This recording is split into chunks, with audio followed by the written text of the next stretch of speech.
Hello everyone and welcome to AAA Ace Accounts with Anikant. Hello दोस्तों, फिर से स्वागत है आपका आपके अपने YouTube चैनल ट्रिपल ए पर एस अकाउंट्स विद मी अनिकांत।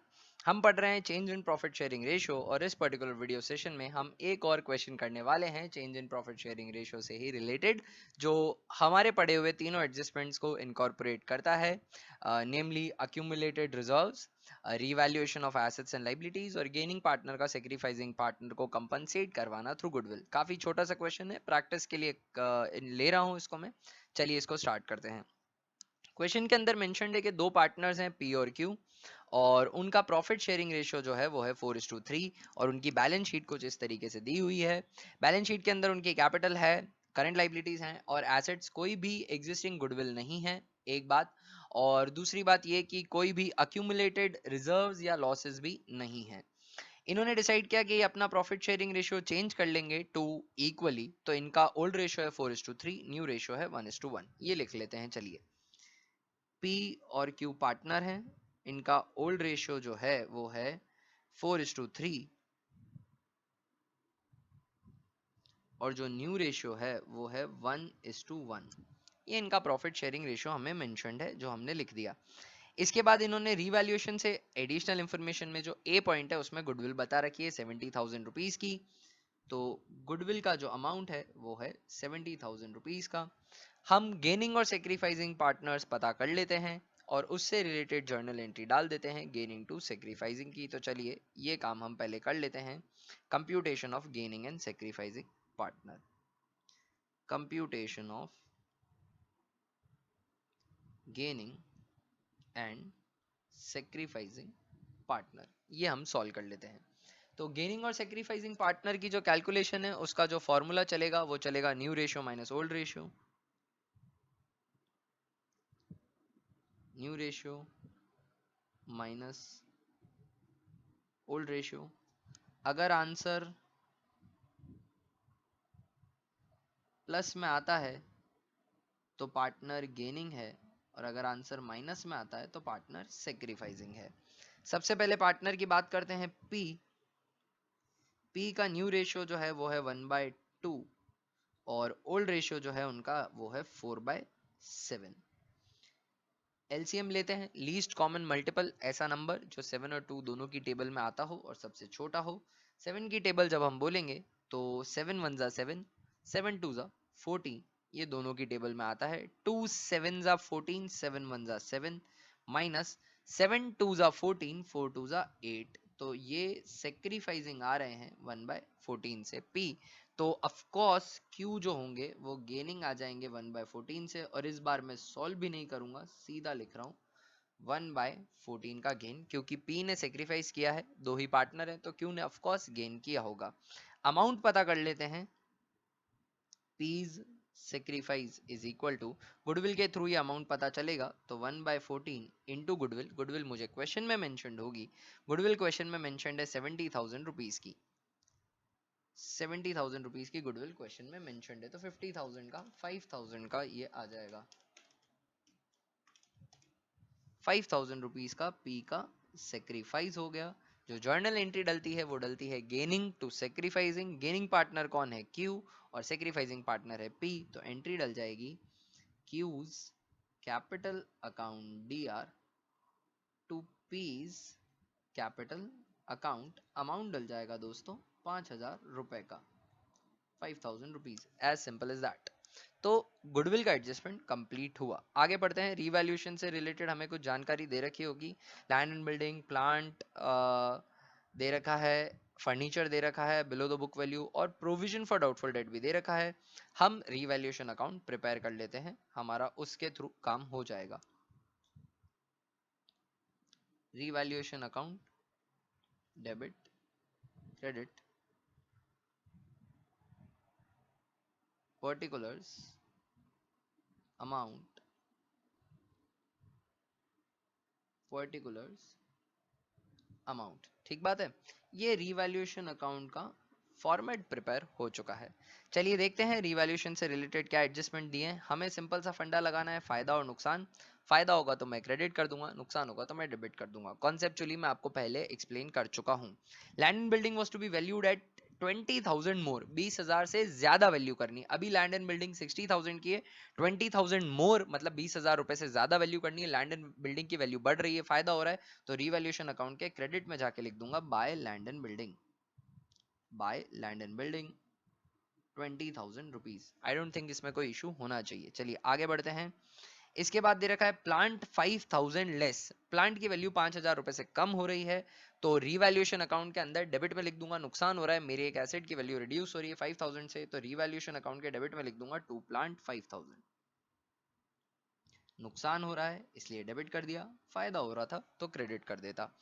आगे बढ़ते हैं, क्या दे रखा है, आगे दे रखा है furniture 3,000 below the book value, furniture 3,000 below the book value, तो फर्नीचर रिवैल्यूएशन अकाउंट के डेबिट में लिख देंगे टू फर्नीचर,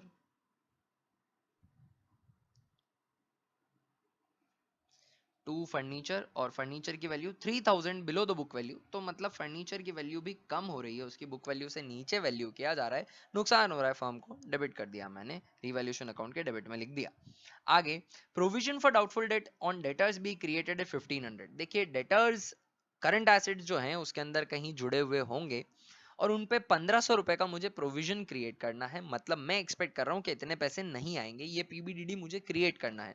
तो आप यूं समझिए कि मैं आज ही मान रहा हूँ कि इतने पैसे नहीं आएंगे, यानी नुकसान हो गया, तो रिवैल्यूएशन अकाउंट के डेबिट में लिख दूंगा टू पीबीडीडी, रिवैल्यूएशन अकाउंट के डेबिट में लिख दूंगा to provision for bad and doubtful debt, और इसका अमाउंट जो है वो है 1,500 रुपए का। पर एक बात मुझे और ध्यान रखनी है कि जब बैलेंस शीट प्रिपेयर करूंगा तो डेटर्स में से इसे सबट्रैक्ट करके बताना है। यहाँ पे डेटर्स एक्चुअली पता नहीं है हमें, तो मैं करंट एसेट्स में से सबट्रैक्ट करके बता दूंगा, हार्डली मेक्स अ डिफरेंस। तो चलिए ये भी हो जाएगा। इसके बाद लिखा है it was decided that assets and liabilities be shown at revalued amount, जो भी रीवैल्यूड फिगर है उस पे दिखाने हैं एसेट्स एंड लायबिलिटीज को। अगर इनको इनके रीवैल्यूड अमाउंट पे नहीं दिखाना होता, ऐसा भी डिसाइड कर सकते हैं पार्टनर्स के हिसाब तो कर लो, प्रॉफिट शेयरिंग रेशियो चेंज हो रहा है आज पार्टनर्स के बीच में, तो पार्टनर्स डिसाइड करेंगे कि इससे रिलेटेड जो इंपैक्ट है उसको तो कंसिडर कर लो, बट बैलेंस शीट के अंदर एसेट्स एंड लायबिलिटीज को पुरानी वैल्यू पे ही दिखाओ, ऐसा भी अग्री कर सकते हैं। तो अगर एसेट्स एंड लायबिलिटीज की वैल्यू चेंज नहीं करनी है तो कैसे सॉल्व होगा क्वेश्चन, वो मैं आपको अगले सेशन में सिखाऊंगा पक्के से। अभी तक हमने जो क्वेश्चन सॉल्व किए हैं उसके अंदर बैलेंस शीट के अंदर एसेट्स एंड लायबिलिटीज अपने रीवैल्यूड अमाउंट पे शोन होते थे, तो उसी अमाउंट पे अभी भी मैं शो करूंगा। तो रिवैल्यूएशन से रिलेटेड सारे एडजस्टमेंट्स हो चुके हैं दोस्तों। रिवैल्यूएशन अकाउंट को मैं बैलेंस कर लेता हूं। रिवैल्यूएशन अकाउंट के अंदर गेन आएगा, इधर बैलेंसिंग फिगर आ जाएगा टू पार्टनर्स कैपिटल अकाउंट, दोनों पार्टनर्स में बढ़ जाएगा नेमली पी एन क्यू इनके ओल्ड रेशियो में, ओल्ड प्रॉफिट शेयरिंग रेशियो में बढ़ जाएगा वो, ठीक है ना। 20,000 इधर आ रहा है क्रेडिट, और डेबिट की जो टोटल है वो 9,500 आ रही है, तो 10,500 का रिवैल्यूएशन का गेन है, 10,500 रुपीज का। वो जो रिवैल्यूएशन का गेन है 10,500 का, वो बढ़ जाएगा पुराने पार्टनर्स में उनके पुराने रेशो में 4:3, दैट इज 10,500 डिवाइडेड बाय 7 करना है, दैट इज 1,500, एंड 1,500 इंटू 4 करना है तो 6,000,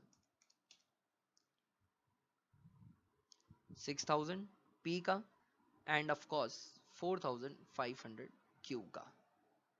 ये रिवैल्यूएशन में आने वाले गेन को मैंने ओल्ड रेशियो में डिस्ट्रीब्यूट कर दिया, रिवैल्यूएशन अकाउंट प्रिपेयर कर लिया मैंने। इसके बाद मुझे बनाना है पार्टनर्स कैपिटल अकाउंट, तो चलिए वो मैं प्रिपेयर कर लेता हूं। Partners capital account, debit credit, particulars P N Q, दो पार्टनर्स हैं, दोनों के कॉलम आ जाएंगे।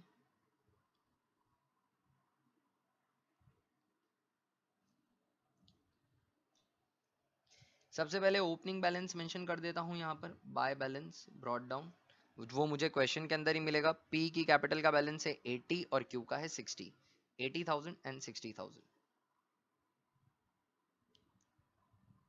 इसके बाद मुझे अक्यूमुलेटेड प्रॉफिट्स एंड लॉसेस का एडजस्टमेंट करना होता है, बट बैलेंस शीट के अंदर कोई भी अक्यूमुलेटेड लॉसेस है ही नहीं, कोई एग्जिस्टिंग गुडविल नहीं है, कोई अक्यूमुलेटेड रिजर्व्स भी नहीं है। तो अब मैं करूंगा गुडविल का एडजस्टमेंट, उसकी एंट्री डल रही है, गुडविल की एंट्री डल रही है, ये रही क्यूज कैपिटल अकाउंट दिया टू पीज अकाउंट, तो क्यू में लिख दूंगा टू पी, पी में लिख दूंगा by Q, by Q's capital, और यहां लिख दूंगा टू पीज कैपिटल। अमाउंट इधर आ जाएगा क्यू में और यहाँ आ जाएगा पी में। जो कंपनसेशन का अमाउंट था वो था 5000 रुपीज, तो 5000 से ये दोनों पोस्टिंग भी हो जाएगी। ये मैंने गेनिंग पार्टनर से सेक्रीफाइसिंग पार्टनर को कंपनसेट भी करवा दिया। इसके बाद सिर्फ और सिर्फ एक और एडजस्टमेंट रहता है, जो रहता है रीवैल्यूएशन का। रीवैल्यूएशन के अंदर दोस्तों लास्ट में आ रहा है रीवैल्यूएशन अकाउंट दिया टू पार्टनर्स कैपिटल, तो पार्टनर्स कैपिटल में आ जाएगा बाय रीवैल्यूएशन, पार्टनर्स कैपिटल में आ जाएगा by revaluation 6000 and 4500, 6000 and 4500 rupees का जी। अब इसके बाद कोई और एडजस्टमेंट नहीं बचता है, तो मुझे पार्टनर्स कैपिटल अकाउंट को सिंपली बैलेंस करना है। To balance to be carried down, वो मैं बैलेंस कर देता हूं।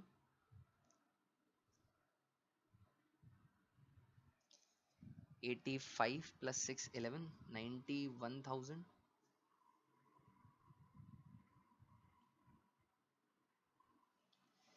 64,500 minus 5,000, 59,500।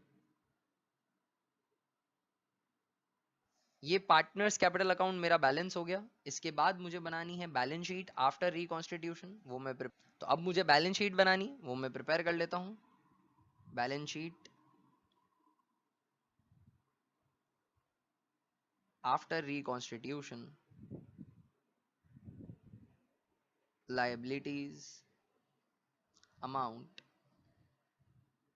Assets, amount. Balance sheet हम प्रिपेयर कर रहे हैं, ओरिजिनल बैलेंस शीट को फॉलो करते हुए चलेंगे। तो यहाँ पे लैंड एंड बिल्डिंग है, पर लैंड एंड बिल्डिंग को 20,000 जोड़ना है, तो 60,000 की पहले थी, 20 जोड़ के 80 की हो जाएगी। Land and building 80,000। इसके बाद हम आते हैं प्लांट पर। प्लांट को क्या करना है, 5,000 लेस करना है, 40,500 का है तो 35,500 का हो जाएगा प्लांट, 35,500।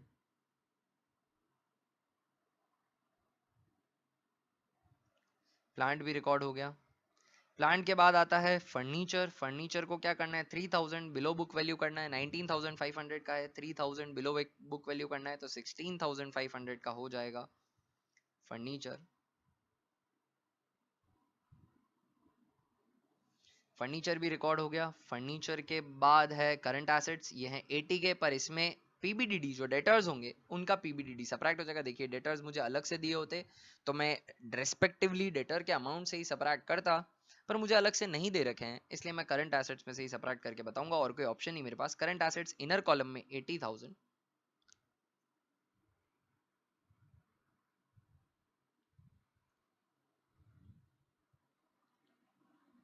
और इनमें से मैं लेस कर दूंगा provision for bad and doubtful date, जो कि है 1500 का। क्वेश्चन वाले ने ही बनाने को कहा था। 78,500 आउटर कॉलम में आ जाएंगे करंट एसेट्स। 80,000 में से 1500 का पीबीडीडी सब्ट्रैक्ट कर दिया मैंने। लाइबिलिटी साइड के अंदर कैपिटल लिखनी है, वो नए अमाउंट पे आ जाएगी पार्टनर्स कैपिटल अकाउंट से। Capital P and Q respectively, P की कैपिटल है 91,000 और क्यू की कैपिटल है 59,500। बैलेंसेस लिए मैंने कैपिटल अकाउंट से और कुछ भी नहीं किया है। 91,000 प्लस 59,500, कैपिटल का जो बैलेंस आ रहा है बाहर वो आ रहा है 1,50,500 का। और इसी के साथ मुझे एक और चीज जो करनी है, करंट लाइबिलिटी 60,000 की लिख देनी है, उसमें कोई भी चेंज नहीं है, सेम पुरानी की पुरानी current liabilities as it is आ जाएंगी।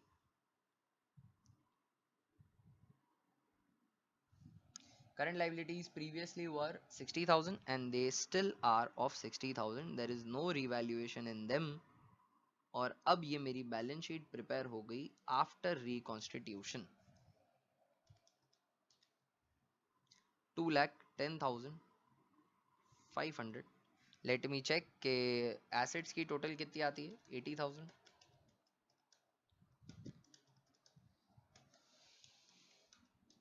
एसेट्स की टोटल भी 2,10,500 ही आ रही है।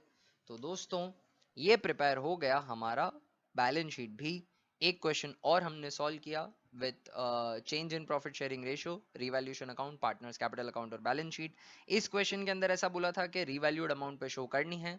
अगली क्लास में हम देखेंगे कि अगर क्वेश्चन ऐसा बोलता है कि रीवैल्यूड फिगर्स पे नहीं शो करना है, मतलब फिगर्स जो बैलेंस शीट है वो उसको पुरानी वैल्यू पे ही शो करना है, तो किस तरीके से क्वेश्चन को सॉल्व किया जाएगा। तब हमें बैलेंस शीट के अंदर एसेट्स और लायबिलिटीज की वैल्यू नहीं चेंज करनी है, उसको पुरानी वैल्यू पे ही रखना है, पर change in profit sharing ratio का हिसाब किताब एडजस्टमेंट करना है, उसका हिसाब किताब तो करना है, पर बैलेंस शीट के अंदर कोई वैल्यू चेंज नहीं करनी। तब कैसे क्वेश्चन सॉल्व किया जाता है, मतलब रीवैल्यूएशन का कोई इंपैक्ट नहीं शो करना है, यानी रीवैल्यूएशन अकाउंट ही प्रिपेयर नहीं होगा ऑल टुगेदर, तो उसको कैसे किया जाएगा वो अगली क्लास में हम सीखेंगे। तब तक के लिए बाय दोस्तों। इससे रिलेटेड क्वेश्चंस की ज्यादा से ज्यादा प्रैक्टिस करिएगा। अब आपके और कॉन्सेप्ट के थरो होने के बीच में सिर्फ प्रैक्टिस का फर्क रह गया है।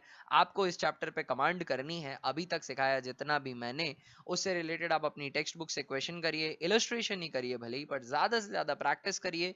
वही आपको एक्सपर्ट बनाएगा, वही आपको कमांड देगा, वही स्पीड प्रोवाइड करेगा, ताकि एग्जाम में क्वेश्चन टाइमली हो जाए, बिना मिस्टेक के हो जाए, कैलकुलेशंस पे कमांड आ जाए, और सारी पोस्टिंग जो इधर से उधर होती है उन पे एकदम थरो कमांड आ जाए, ताकि आगे जब एडमिशन पढ़े, रिटायरमेंट पढ़े, डेथ पढ़े, हम वो चैप्टर्स पढ़े तो बहुत इजी लगे, सारी चीजें रिलेटेबल लगे, सारी चीजें ऐसा लगे कि दोबारा हो रही हैं। जितनी ज्यादा प्रैक्टिस करोगे उतना अच्छा है।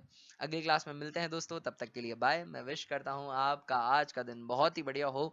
वीडियो को लाइक करिए, शेयर करिए, सब्सक्राइब करिए चैनल को, ये बातें हमेशा के लिए एप्लीकेबल रहेंगी। ओके दोस्तों, बाय फॉर नाउ।